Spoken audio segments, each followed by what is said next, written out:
নমস্কার, সবাই কেমন আছেন? সকলকে শুভ রথযাত্রার শুভেচ্ছা। এখন যেটা দেখছেন এটা একটি রথ এবং এটি বেঙ্গল থেকে প্যাকিং করে এসেছে গোয়াতে।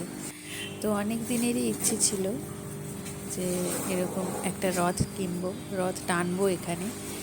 তো আমার হাজব্যান্ডেরই বেশি ওর ইচ্ছে ছিল, ওর জন্যই মেনলি কেনা হয়েছে আরও। আর পুরো প্যাকিংটা আমার বাবা করে দিয়েছে এত সুন্দর করে, যত্ন করে। তো প্যাকিং খোলা চলছে। আর মূর্তিগুলো দেখছেন, এগুলো আমরা এবছর পুরী গিয়েছিলাম, তো সেখান থেকে মূর্তিগুলো নিয়েছি।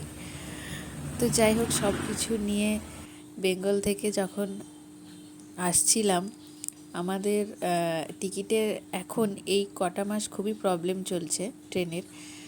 মানে প্রায় 4 মাস, 3.5-4 মাস আগে থেকে না রিজার্ভেশন করলে, একটু দেরি হয়ে গেলেই মানে 2-3 দিনের মধ্যেই যেন সব সিট ফিল আপ হয়ে যাচ্ছিলো। তো এই অবস্থাতে আমরা সেকেন্ড ক্লাস অমরাবতীর টিকিট করি এবং আমাদের আরএসি হয়। তো আমি ভীষণভাবে, যেহেতু এটা ঠাকুরের জিনিস, ভগবান কোথায় কার পায়ে লাগবে কী হবে, নিজেদেরই সিট হয়নি, আরএসি চলছে। তা আমি ভীষণভাবে বলেছিলাম, না আমি নিয়ে যাব না, আর সিট কনফার্ম হোক, পরের বছর দেখা যাবে। তো আমার হাজব্যান্ড ভীষণভাবে করেছে, না আমি নিয়ে যাব, আমি নিয়ে বসবো, সেটা সিট হোক না হোক, মানে ওর জোড়াজুড়িতে আরও রথ নেওয়া। তো তারপরে আমরা রথ নিয়ে আসি। যখন ট্রেনে উঠলাম, মানে সত্যি কথা বলতে এটা ভগবানেরই ইচ্ছে ছিল। মানে একজন হাজব্যান্ড ওয়াইফ দুটো সিট কেটেছিলেন, কিন্তু ওনারা একটা সিটে আসছিলেন। তো ওনাদের একটা সিটে পুরোটা রাস্তা রথ জগন্নাথদেব শুয়ে এসেছেন। আমাদেরও যে আরএসি ছিল 3 জনের, 1.5খানা সিট ছিল, 3 জনেরই 3টে সিট কনফার্ম হয়ে গেল। মানে ভোরের দিকে আমরা রাতে ট্রেনে উঠেছি।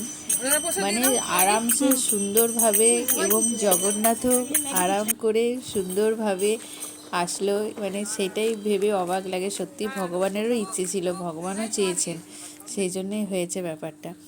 তো গোয়ার রাস্তায় বেরিয়েছি আমরা বাঙালিরা কয়েকজন মিলে, সবারই তো কাজ টাজ থাকে, সবাই ব্যস্ত থাকে, তারই মধ্যে আমরা কয়েকজন মিলে এই যে বেরিয়েছি, বাচ্চাগুলো, ওদেরই তো আনন্দ, ওদেরকে নিয়ে।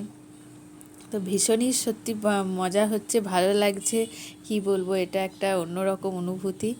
আর আমরা থাকি পন্ডা শহরে, তো পন্ডাতে আজকে রথ হয়নি, রথ বেরোয়নি। ইস্কন সেন্টার রয়েছে কিন্তু ওখান থেকে রথ বের করেনি। আজকে মাডগাঁও বা পাঞ্চিমে সম্ভবত হচ্ছে।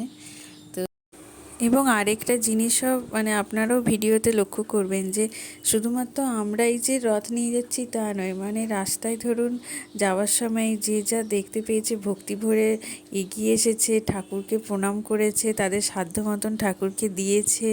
হ্যাঁ, মানে মানে কি বলবো, এত ভালো লাগছে ব্যাপারটা, মানে সত্যি এগুলো একটা অন্যরকম অনুভূতি এই জিনিস। তো মানে খুবই ভালো লাগলো, খুবই ভালো কাটলো আজকের দিনটা। আপনারা সবাই দেখবেন ভিডিওটা, কেমন লাগলো অবশ্যই কমেন্ট করে জানাবেন।